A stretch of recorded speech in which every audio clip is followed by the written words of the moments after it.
ہماری طرح smart mobile شوہر نے اپنی بیوی کو نہیں دیا تھا. چاروں بیویوں کے ہاتھ میں شوہر نے قرآن کریم دے دیا تھا. وہ سب قرآن پڑھنے میں مست تھی, اسے فرصت کہاں ہے کہ لڑائی کرے. وہ سب ذکر اور درود میں مست تھی, اسے فرصت کہاں ہے کہ شوہر سے لڑائی کرے یا اپنے سوتن سے لڑائی کرے.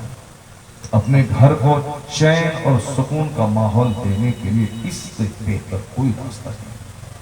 آپ 5 لاکھ کا آئی فون بیوی کو دے دیں, اگر آپ نے اس کو سورہ واقعہ, سورہ دخان, سورہ ملک, سورہ یاسین پڑھنے کا سلیقہ نہیں دیا, 2 دن تک وہ آپ سے خوش رہے گی اسمارٹ فون پانے کے بعد, آئی فون پانے کے بعد. تیسرے دن جب تک وہ آپ سے لڑائی نہیں کرے اس کے پیٹ کا دانا نہیں پچنے والا, چونکہ اس کے خمیر میں لڑائی ہے, اس کے خمیر میں جھگڑا ہے.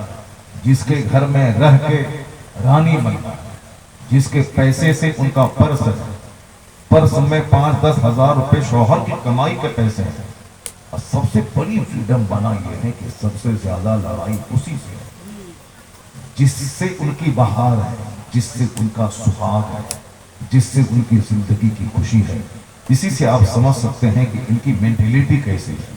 مگر رحمت دو عالم علیہ السلام کا صدقہ ہے کہ آج سب گھر آباد ہے, کیونکہ حضور نے کہا ہے یہ ٹیڑھی پسلی سے پیدا ہوئی ہے, اس کو سیدھا کرنا چاہو گے تو ٹوٹ جائے گی, ٹوٹنا طلاق ہے.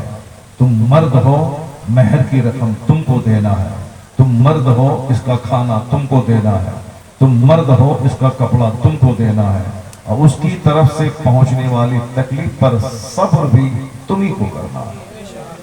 اس طرح سے تمہارا گھر آباد رہے گا. تو گھر میں خوشی لانے کا طریقہ یہ نہیں کہ ان کی ہر خواہش پر ہم اپنے آپ کو جھکا دیں, نہیں. سب سے زبردست طریقہ ہے کہ ان کو ذکر اور درود کا عادی بنا, ان کو تلاوت کلام اللہ کا عادی بنا. اس کو بتا دیں کہ اس وقت تک ہاتھ میں جھاڑو نہیں لینا ہے جب تک کہ سورہ یاسین کی تلاوت نہ کر لے. اس کو بتا دیں کہ اس وقت تک رات میں بستر پہ نہ جائے جب تک کہ سورہ ملک اور سورہ سجدہ کی تلاوت نہ کر لے. پھر آپ اس کو عبادت میں دل لگا دیں, آپ مست رہیں, اس گھر میں جنت کی خوشبو آتی ہے.